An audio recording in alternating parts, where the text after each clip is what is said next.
दर्दम जवान शेलारो पाक नबी मुहम्मद। আমার হযরতের তরিকা হচ্ছে তাকসিমান যে মুজাদ্দিদের ইসবাত রাসূল আল্লাহ রাসূলের ইসবাত হাসিল করার জন্য এই আখেরি জামানায় সর্বোত্তম প্রণালী সহজ সরল তরিকা।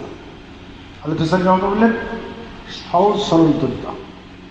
আগে যত তরিকা এর প্রণালী অত্যন্ত প্রকট, এটাকে সহজ করে দিয়েছেন। এই তরিকার উদ্গাতা হযরত পাক মুহাম্মদ সাল্লাল্লাহু আলাইহি ওয়াসাল্লাম রাহমাতুল্লাহ আলাইহি।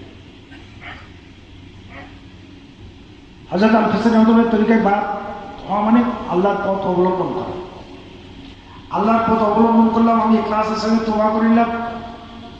মানুষ যখন আল্লাহর নবীর দামান ধরে তওবা করে তো আল্লাহ রাসূলের দামান ধরা হয়, রাসূলের দামান আর আল্লাহ বলেন আমার দামান ধরা হয়।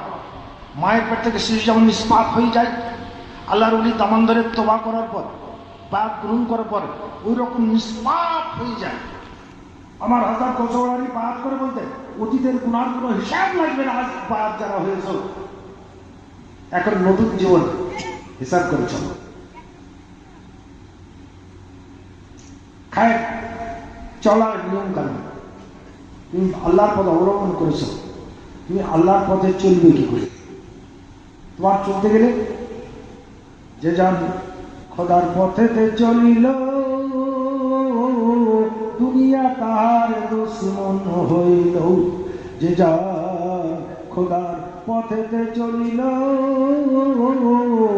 দুনিয়া তাহার দুশ্মন হইল। তখনই তাদের ক্ষমা দিল জেনে অবুধ বালা। খোদার পথে চলা মুখের কথা নয় রে জাদু, খোদার পথে চলা। শব্দে আই কান করে শুন ডাচনি কামলিওয়ালা। খোদার পথে চলা। যখন তুমি আল্লাহর পথ অবলম্বন করবে, সাধুর পথ অবলম্বন করবে, সত্যের পথ অবলম্বন করবে, হক তালার পথ অবলম্বন করবে, তখন শয়তান বসে থাকবে না, প্রতিকূল পরিবেশ সৃষ্টি করবে। তখন তোমার কি দরকার হবে? ধৈর্য, ত্যাগ, শূন্যতা। অকারণ তোমাকে একজন সালার কাটা বলে গাল দিচ্ছে, আর মামার স্কুলে গাল দিচ্ছে, ও পথ ভ্রষ্ট, ও পথ প্রাপ্ত নয়, আর তুমি পথ অবলম্বন করেছো, তখন তুমি কি করবে?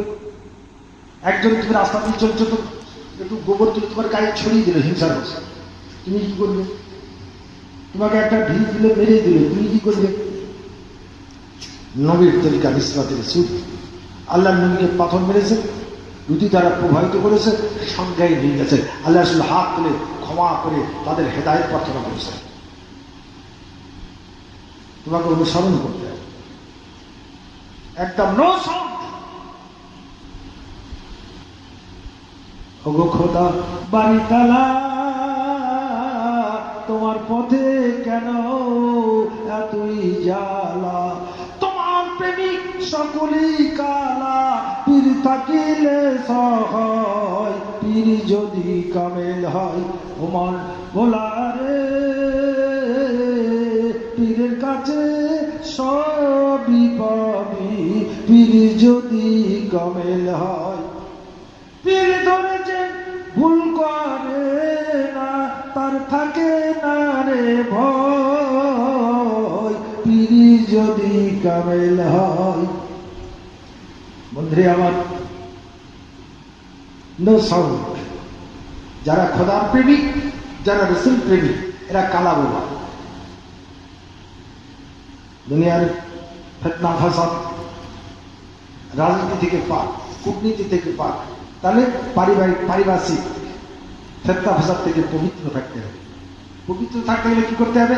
কানা, চোখ থাকতে চোখ নাই, কান থাকতে কান নাই, পা থাকতে পাক নাই, হাত থাকতে হাত নাই। তুমি সাধু, যে তুমি সাধুর পথ অবলম্বন করেছো, তুমি সজ্জন, তুমি মহজ্জন, তুমি আল্লাহর পথে চলছো, সাধুর পথ অবলম্বন করেছো। সাধুর পথ হচ্ছে অত্যন্ত ধৈর্যশীল হওয়া, অত্যন্ত ক্ষমাশীল হওয়া, অত্যন্ত দয়াশীল হওয়া, অত্যন্ত দানশীল হওয়া, অত্যন্ত ত্যাগী হওয়া, সৌশূন্যতা গুণ থাকা হচ্ছে সাধুর পথ, সাধুর চরিত্র। প্রমাণ হবে, তোমাকে সালা বলছে, সালার বেটা বলছে, জুতো ছুড়ে দিচ্ছে, তুমি নো সাউন্ড। খোদার প্রেমিক তুমি কালা বোমা হয়ে গেছো, অন্ধ হয়ে গেছো। খোদার প্রেম, কারণ ওর মধ্যে শয়তান তোমাকে আল্লাহর পথ থেকে দূরে সরিয়ে। তুমি যখন প্রতিবাদ করবে ও তো অপবিত্র, ওর মুখে সবকিছু বলতে পারবে। আর তুমি যখন বলবে ভাই তুমি কেন আমাকে অশ্লীল বলে গাল দিচ্ছ, কেন আমার মামার তুলে গাল দিচ্ছ, কেন আমার স্ত্রী তুলে গাল দিচ্ছ, আমার কুল তুলে গাল দিচ্ছ, তখন ও বেশি বলবে। তারপরে বাদ প্রতিবাদন, তারপর থাপড়াফড়ি, তোমার সারা বছরের সাধনা বাদ হইল। আর তুমি যদি ধৈর্য অবলম্বন করো আল্লাহর হস্তে, আল্লাহকে খুশি রাখার জন্য, নো সাউন্ড, আল্লাহর পর থেকে আমি দূরে সরে যাব না। আমি হেজবুল্লাহ আল্লাহর দল, আমি নবীর দল, আমি ওলির দল, আমি সাধুর দল, আমি নেক মানুষের দল, আমি মুমিন মুত্তাকিনের দল। আমি ধৈর্য অবলম্বন করব, ত্যাগ স্বীকার করব, আর আল্লাহকে বলবো আল্লাহ আমি নবীর গোলাম, গোলামের গোলাম, গোলামের গোলাম, কুত্তার কুত্তা, কুত্তার কুত্তা। আমি তোমার মহান নবীর মহান আদর্শের অনুসরণ করে আমি এদেরকে মাফ করে দিলাম আল্লাহর সন্তোষের জন্য, রসুলের সন্তোষের জন্য এদেরকে মাফ করে দিলাম। যারা কাদা ছুঁড়ে মেরেছে, যারা পায়খানা ছিটিয়ে দিয়েছে, যারা গোবর ছিটিয়ে দিয়েছে, যারা জুতো ছুঁড়ে দিয়েছে, আমার ক্ষতি করেছে, আমি এদেরকে তোমার সন্তুষ্টির জন্য মাফ করলাম। আর এদেরকে তুমি হেদায়েত করো, এদেরকে তুমি বন্ধু বানিয়ে দাও। আর আমার মধ্যে যা দিয়েছো এদের মধ্যে সেই জ্ঞান, সেই বোধ, সেই চেতনা দান করো। তবে আমি নবীর তরিকায় থাকবো, তবে আমি উম্মতে মুহাম্মদী। আর যদি লড়ে যাও, কুকুর যেমন লড়ে যায়, হাজরত আল ফেসারি রহমাতুল্লাহ বলেন দুনিয়া বস্ত্রমণ্ডিত চাদর দিয়ে মোড়া, এর ভিতরে গলিজ ভরা।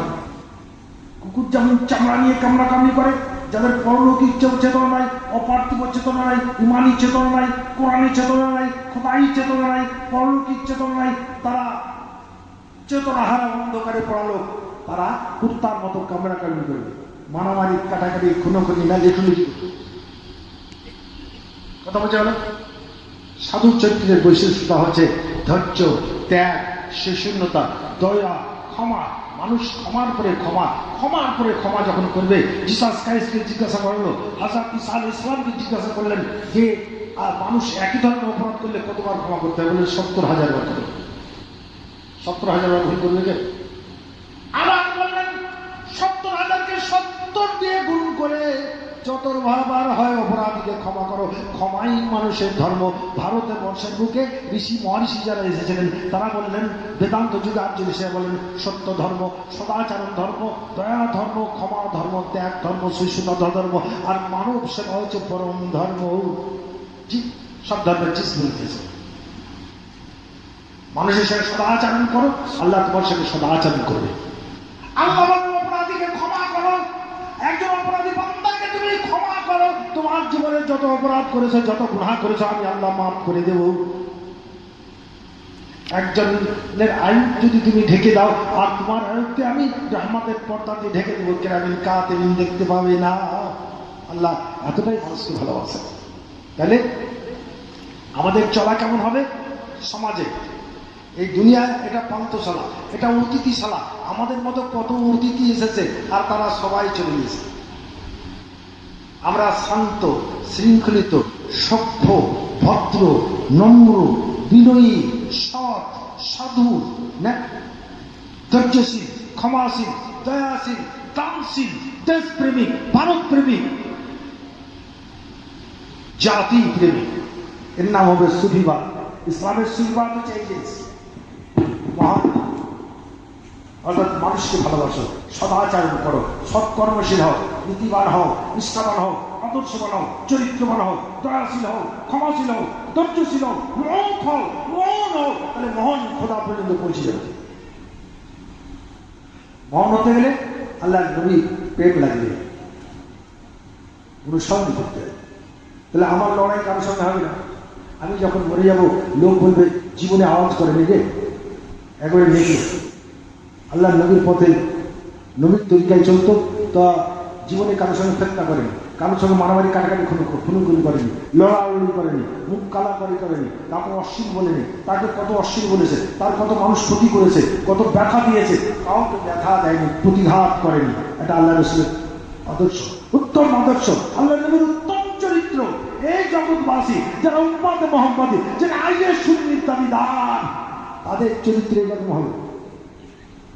তাহলে সুন্নিতে দ্বন্দ্ব হবে না, পীরের মুরিদের মধ্যে দ্বন্দ্ব হবে না, এক পীরের মুরিদ আর এক পীরের মুরিদের সঙ্গে দ্বন্দ্ব হবে না। কারণ শান্তির বাণী, সম্প্রীতির বাণী, বিশ্ব ভাতৃত্বের বাণী, মানবতার বাণী, মানব আদর্শের বাণী, মানব সভ্যতার বাণী, মানব অধিকার সুরক্ষিত রাখার বাণী।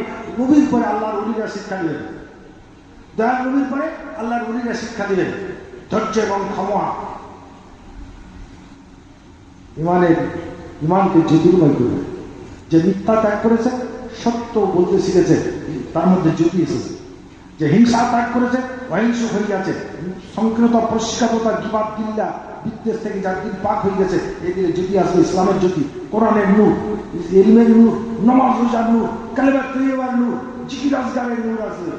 আর সংকীর্ণ মানে, জটিল মানে, মিথ্যুক মানে, বিদ্বেষী মানে, অহংকারী মানে, মিথ্যাবাদীর মানে অন্ধকার। চোখ বন্ধ করলে জমাট অন্ধকার। এই আল্লাহ আল্লাহ জিকির করছে, দিল একবার আল্লাহ বলে না, ঠিক? লা ইলাহা ইল্লাল্লাহ ইল্লাল্লাহ ইল্লাল্লাহ বলে না, এটা দিলে খায়। এর উপকরণ এটা গোপন বিদ্যা। আল্লাহ আমার হাসান বললেন, স্ত্রী যদি উড়িয়ায় স্বামী জানতে পারবে না, আর স্বামী যদি উড়িয়ায় স্ত্রী বুঝতে পারবে না বুকের উপরে থেকে। হাজরাতে খাজা বাকরুল্লাহ ফারাকুল্লাহ রহমাতুল্লাহ, আবার হাজরাতের এই যে তরিকার জবরদস্ত আল্লাহ দিল্লিতে মাদ্রাসা পীর আর মুরিদ, ওরা একদম মুরিদ। মদিনাতুল মুনাওয়ারা মক্কা মুআজ্জামা হজের উদ্দেশ্যে বিদায় দিলেন। কি বললেন? মুরিদদেরকে বিদায় দিয়ে বললেন, মক্কা ভূমিতে যাবে, জানো মক্কার একটা কুকুরের সঙ্গে বেয়াদবি না হয়,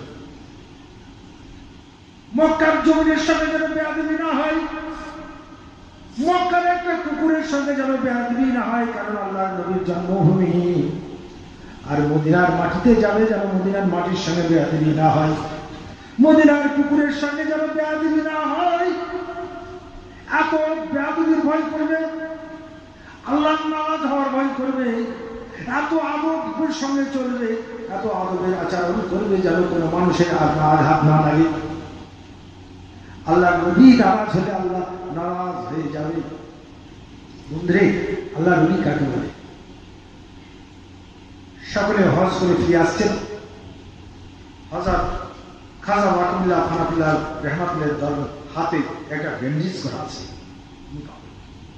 বলে, হুজুর আমরা যখন চাই আপনার দোয়া নিয়ে, আপনি সুস্থ মানুষ, এই হাতে আপনার কি হলো? হযরত খাজা ওয়াকিবুল্লাহ ফারাকুল্লাহ রহমাতুল্লাহ বলছেন, ভক্তরে তোদেরকে বিদায় দিয়ে আমি ঘরে বসেছিলাম না, যখন মদিনায় তোরা মদিনার গলিতে আমি কুকুর বেশে, আল্লাহ নবী কুকুর হয়ে মদিনার গলিতে তোদের পরে নজরদারি করছিলাম, তোরা পিছন পিছন পিছাতে পিছাতে আমার হাতের পরে পা চাপিয়ে দিয়েছিস, দিয়ে হাত খানা ভেঙে দিয়েছিস। কথা বুঝেন? এর নাম হচ্ছে আল্লাহর ওলি, যিনি ইন্তেকাল করার আগে বন্ধুরে মেহমান গিয়েছে বাড়িতে, দরবারে মেহমান, খাবার নেই। দোকানদারকে বলছেন খাবার নেই, তো তুমি কিছু ময়দা দাও। বলছে, না হুজুর, আপনি এর আগে কয়েকবার ঋণ নিয়েছেন, কিন্তু এখন ঋণ পরিশোধ করতে পারেননি। তো বলছেন, শোনো, আজকে ঋণ দাও, তুমি যা চাইবা আমি তাই দেবো। বলে, যা চাইবো তাই দেবে? বলে, জি হ্যাঁ, তুমি যা চাইবা আমার কাছে আজকে আমি তাই দিয়ে দেবো তোমাকে। বলে, হুজুর ওয়াদা ঠিক? বলে, ইনশাআল্লাহ ওয়াদা ঠিক। লোকজন বিদায় এসে বলছে, হুজুর আপনি ওয়াদা করেছেন, যা চাইবে। বলে, তুমি কি চাও?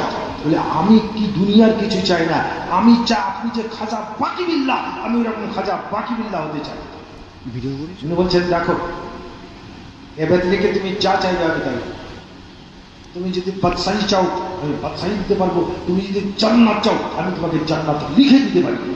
এর নাম ঠিক। উনি বলছেন, না, আপনি যা ওয়াদা করেছেন আপনার ওয়াদা রক্ষা করুন। বারবার উনি নিষেধ করলেন, শুনলেন না। তখন উনি বললেন, হো যাও খাজা বাকিবিল্লাহ, হোক খাজা বাকিবিল্লাহর মতো, চেনার আর কোনো উপায় নেই। কিন্তু দেহ থেকে প্রাণ পাখি চলে গেছে। কেন? যে আগুন, যে স্পিরিট, যে অদৃশ্য মহাশক্তি, যে তজ্জা, এটা সহ্য করতে পারেন ধারণ ক্ষমতার অভাবে আত্মা বেরিয়ে চলে গেছে। কথা বোঝা গেল? উনি যখন দেহ রাখবেন, খাদিমকে বলছেন, শোনো, আমি যখন দেহ রাখবো, আমার স্নান করিয়ে দিয়ে, কাফন করিয়ে, খাটিয়ে আমাকে রেখে দিয়ে, আমার দেহকে রেখে দিয়ে তোমরা একটু দূরে থাকবে। বলে কেন হুজুর? বলে আমার যা যা আমি নিজেই করবো। পশ্চিম দিক থেকে দেখবা শুভ্র ঘোড়ার উপরে আরোহণ করে একটা কালো বোরখা পরিধেয় একজন আসবে। সে আসলে তাকে জানাজার জায়গায় ছেড়ে দেওয়া, জানাজা পড়ার পর আবার যখন আমি চলে যাব ঘোড়ার পিঠে চেপে, তো বলছেন হুজুর আপনি যে জানাজা পড়ে যাবেন আমি কি করে বুঝবো? বলে আমার পশ্চাৎ অনুসরণ করো, আমি লোকান্তরিত হলে আমি তোমার পরিচয় দিয়ে দেব। ঠিক করে বলে জানাজা পড়িয়ে যখন চলে যাচ্ছেন, খাদিম পেছন পেছন গিয়ে লোকান্তরিত হওয়ার পর বলছেন, হুজুর আপনার পরিচয়টা, আপনি যে আমার খাজা বাকিবিল্লাহ, আপনি যে আমার মুর্শিদ, আপনার দর্শনটা আমাকে দিয়ে দেন। বোরকাটা তুলে বলছেন, এই দেখ তোর খাজা বাকিবিল্লাহ। সুবহানাল্লাহ। সাল্লাল্লাহু